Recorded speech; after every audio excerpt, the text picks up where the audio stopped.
Just don't dance, Joe. He's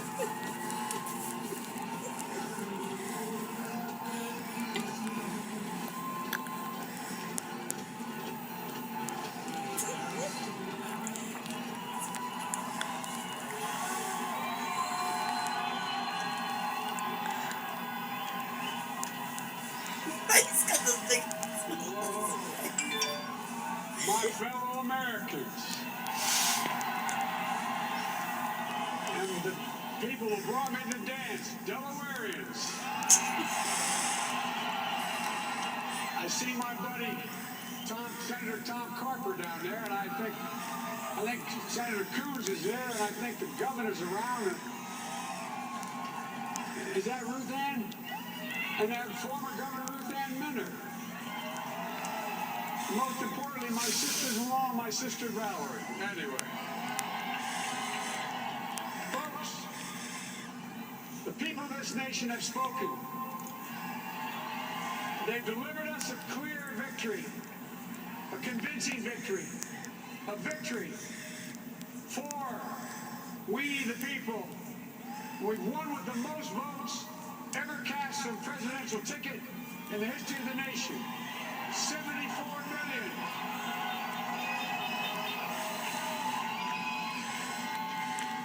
Well, I must admit it surprised me. Tonight, we're seeing all over this nation, all cities and all parts of the country, indeed across the world, an outpouring of joy, of hope, renewed faith that tomorrow bring a better day.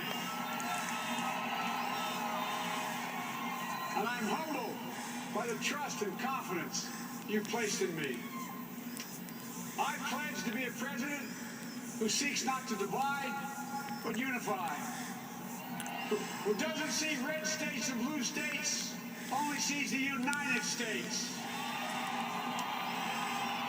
And work with all my heart, with the confidence of the whole people, to win the confidence of all of you. And for that is what America, I believe, is about. It's about people. And that's what our administration will be all about. I sought this office to restore the soul of America, to rebuild the backbone of this nation, the middle class, and to make America respected around the world again. And to unite us here at home. It's the honor of my lifetime that so many millions of Americans have voted for that vision. And now, the work of making that vision is real. It's a task, the task of our time. Folks, as I said many times before, I'm Jill's husband. And I would not be here without their love and tireless support of Jill and my son Hunter and Ashley, my daughter, and all our grandchildren and their spouses and all our family. They're my heart. Jill's a mom, a military mom, an educator. And she has dedicated her life to education. But teaching isn't just what she does, it's who she is. For American educators, this is a great day for y'all. You're going to have one of your own in the White House. And Jill's going to make a great first lady. I'm so proud of her.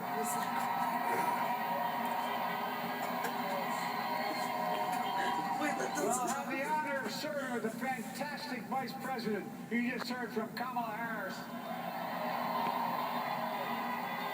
who makes history as the first woman, first black woman, the first woman from South Asian descent, the first daughter of an immigrant ever elected in this country. Don't tell me it's not possible in the United States. It's long overdue. And we're reminded tonight of those who fought so hard for so many years to make this happen. But once again, America's bent the arc of the moral universe more toward justice. Kamala, Doug, like it or not, your family, you become an honorary Biden, there's no way out. For all those of you who volunteered and worked the polls in the middle of this pandemic. Local elected officials, you deserve a special thanks from the entire nation. And to my campaign team and all the volunteers, and all who gave so much of themselves to make this moment possible, I owe you. I owe you. I owe you everything. And to all those who supported us, I'm proud of the campaign we built and ran. I'm proud of the coalition we put together. The broadest and most diverse coalition in history. Democrats, Republicans, Independents, progressives, moderates, conservatives, young, old, urban, suburban, rural, gay, straight, transgender, white, Latino, Asian, Native American. I mean it, especially those moments, and especially those moments when this campaign was at its lowest ebb. The African American community stood up again for me. You always had my back, and I'll have yours. I said at the outset, I wanted to represent this campaign to represent and look like America. We've done that. Now that's what the administration will look like and act like. For all those of you who voted for President Trump, I understand the disappointment tonight. I've lost a couple times myself. But now, let's give each other a chance. It's time to put away the harsh rhetoric, lower the temperature, see each other again, listen to each other again. And to make progress, we have to stop treating our opponents as our enemies. They are not our enemies. They are Americans. They're Americans. The Bible tells us, to everything there is a season, a time to build, a time to reap and a time to sow, and a time to heal. This is the time to heal in America.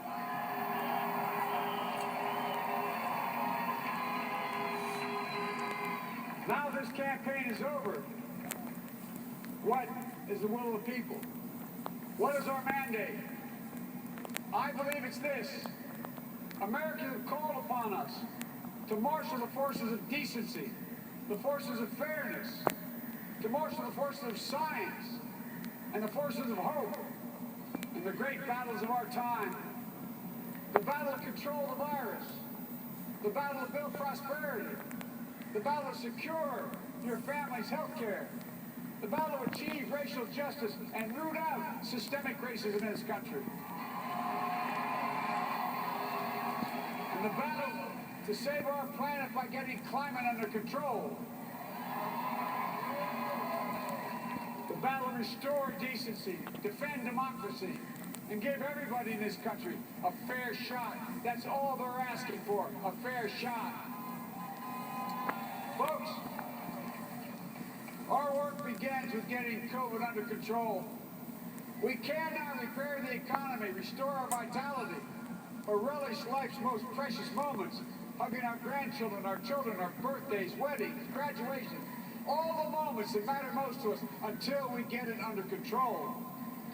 On Monday, I will name a group of leading scientists and experts as transition advisors to help take the Biden-Harris COVID plan and convert it into an action blueprint that will start on January the 20th, 2021.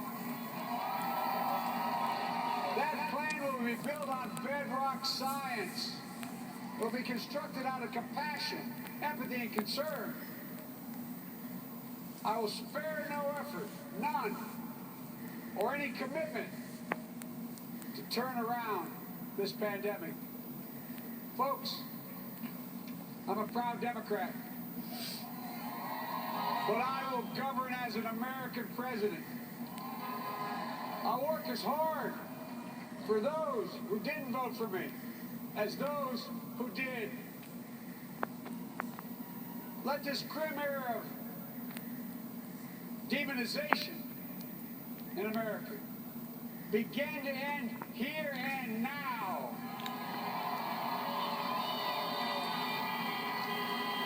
The refusal of Democrats and Republicans to cooperate with one another. It's not some mysterious force beyond our control. It's a decision, a choice we make. And if we can decide not to cooperate, then we can decide to cooperate. And I believe that this is part of the mandate given to us from the American people. They want us to cooperate in their interest. And that's the choice I'll make. And I'll call on Congress, Democrats and Republicans alike, to make that choice with me. The American story is about slow yet steadily widening the opportunities in America. And make no mistake, too many dreams have been deferred for too long.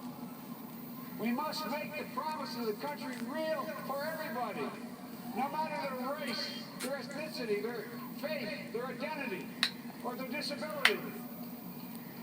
Folks, America has always been shaped by inflection points, by moments in time where we've made hard decisions about who we are and what we want to be. Lincoln in 1860, coming to save the Union.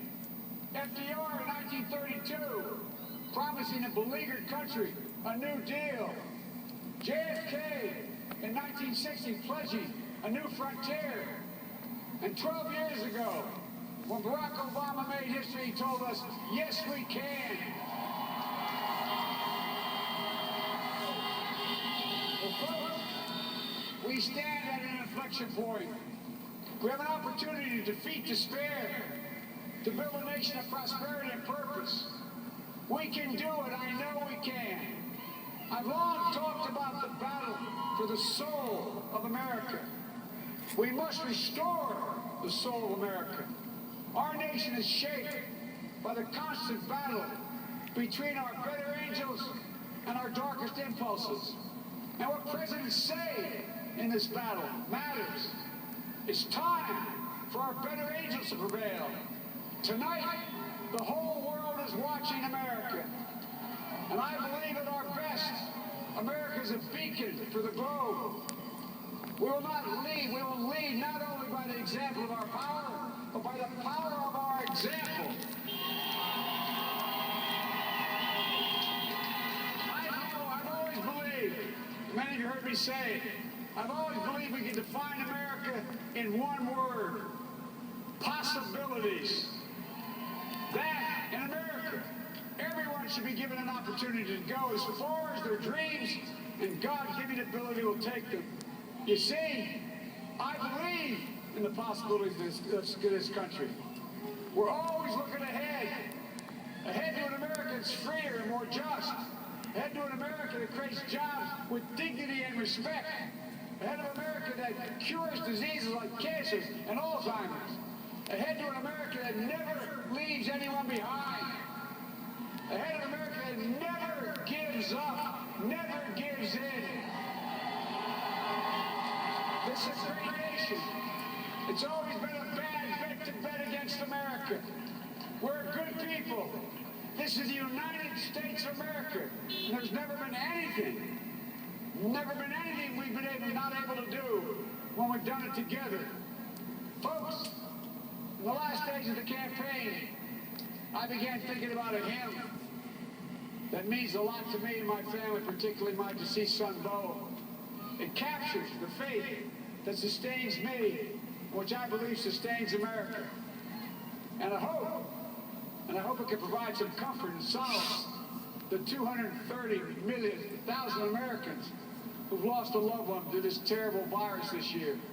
My heart goes out to each and every one of you. Hopefully this hymn gives you solace as well. It goes like this: and he will raise you up on eagle's wings, bear you on the breath of dawn, and make you to shine like the sun, and hold you in the palm of his hand. And now together, on eagle's wings, we embark on the work that God and history have called upon us to do, with full hearts and steady hands, with faith in America and in each other, with love of country, a thirst for justice. Let us be the nation that we know we can be, a nation united, a nation strengthened, a nation healed, the United States of America, ladies and gentlemen, there's never been anything we've tried we've not been able to do. So remember, as my grandpapa, our grandpapa used to say when I walked out of his home, when I was a kid up in Scranton, he said, Joey, keep the faith. And our grandmother, when she was alive, she yelled, no, Joey, spread it.